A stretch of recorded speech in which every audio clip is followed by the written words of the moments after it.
Alright, so I've played and completed a lot of what Destiny 2 has to offer. At least about as much as anybody else that's made a review on it.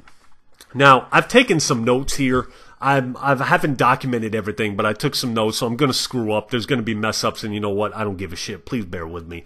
Let's get into it. Now, currently I have two characters, one Titan, one Hunter. I beat the game twice, once with each character. Not so crazy about the Hunter supers, although the agility is nice. The Captain America super for the Titan is awesome, and thus far hasn't gotten old. Especially when I whirl it at a boss at the tail end of its health and get the kill. Now, disclaimer. I haven't played the raid, any Nightfalls as of yet, and I noticed some people, that's practically going to render anything else I say about Destiny 2 irrelevant, but honestly, I never once enjoyed a single raid from the first Destiny. Check this, I'm 36 years old, people, and a raid requires what, 6 people? 6 people that have to commit to what? At least an hour of gameplay, and that's being generous, unless you're some time run experts that have already completed a raid 100 times and know every single nook and cranny. I don't know 6 people in the real world that play video games, period.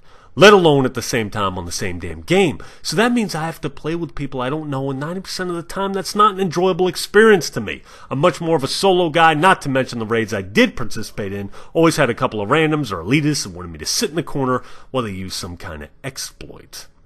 Now, my boy Blaze 4K informs me this issue has been resolved, and the new raid is fixed. But one thing I've learned from the gaming community is every single game is exploitable in some way, shape, or form. And rest assured, someone is going to find it. So, like I said, I completed the campaign twice. And check it out. I've had a decent time doing it, people. I'm not going to lie to you. Now, I'm going to quote a comment on Angry Joe's review video that honestly sums up the Destiny 2 experience the best way possible. If you liked one, you're going to like the second. It's a much more refined experience, that is if you compare it to Year 1 Destiny. If you compare it to Year 3 Destiny with all the additional content, it's pretty much more the same. Now, if you didn't like Destiny Part 1, you're not going to like Destiny 2. People, these are facts. This is factual. There's no better way to break down this game.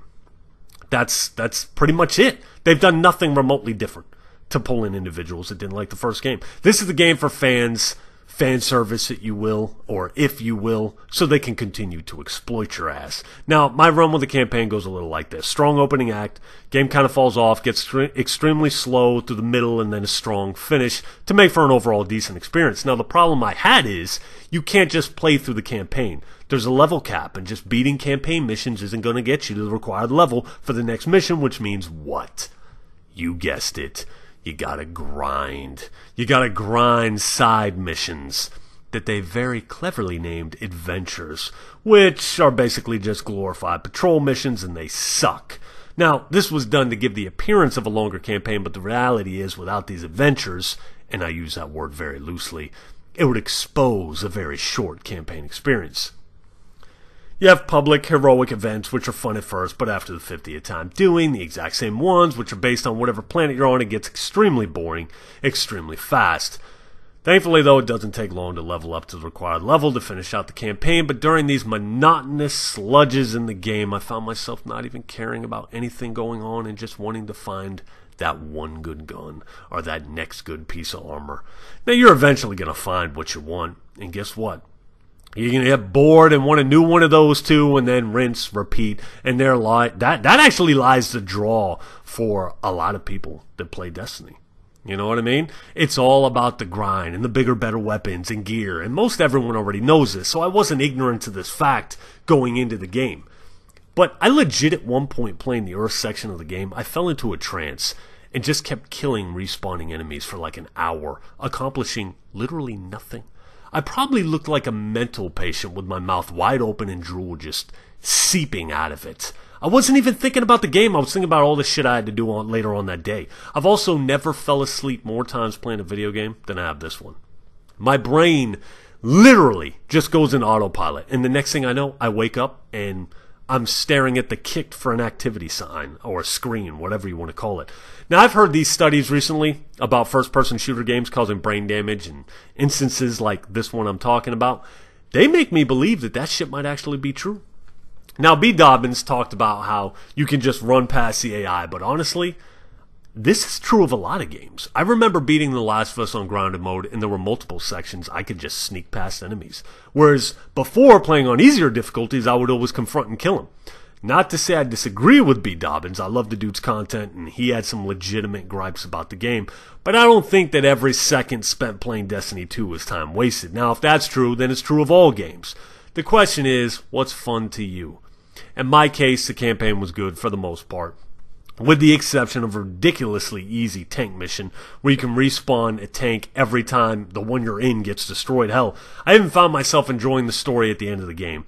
For the first time ever, Destiny made you care about what you were doing other than it being about the silly next piece of armor or gear or whatever. I actually felt like a guardian, and the fate of the world rested on my shoulders, as gay as that sounds.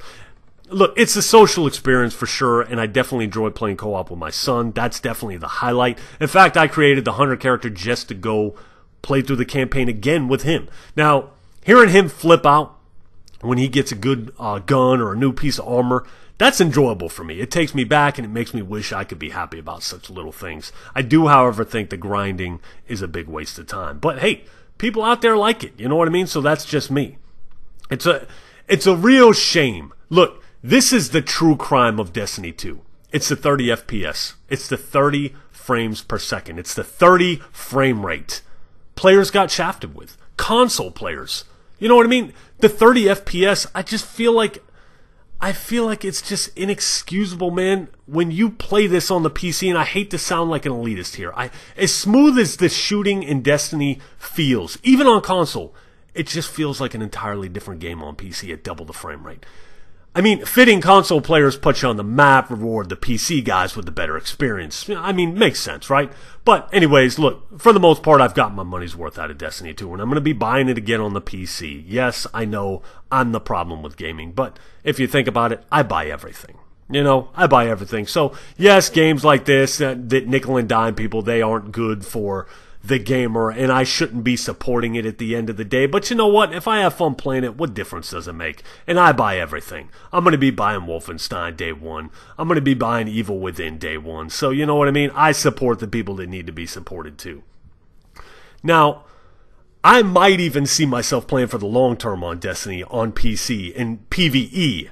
Anyways, now if I had to score the game, I'd give it a 7 out of 10. Good graphics, large open environments, immensely satisfying shooting, even on console, excellent musical score, and a decent enough story. Hell, it's got enough I'm willing to spend another $60 just to get the PC version. That beta destroyed me, though. It was like going from Call of Duty on consoles to the first Homefront on consoles. Now, with all this said, I also agree that it feels like an expansion. I totally understand all the gripes people have with the game. Did Destiny fans deserve better? Probably so, but the die-hard fans will never demand better, and I'm too much of a non-giving-a-shit type of dude to sit on the sidelines and miss out on a game I want to play, especially when there isn't shit else out right now. So thanks for watching. That's my review, and I'll holler at you later. Take it easy.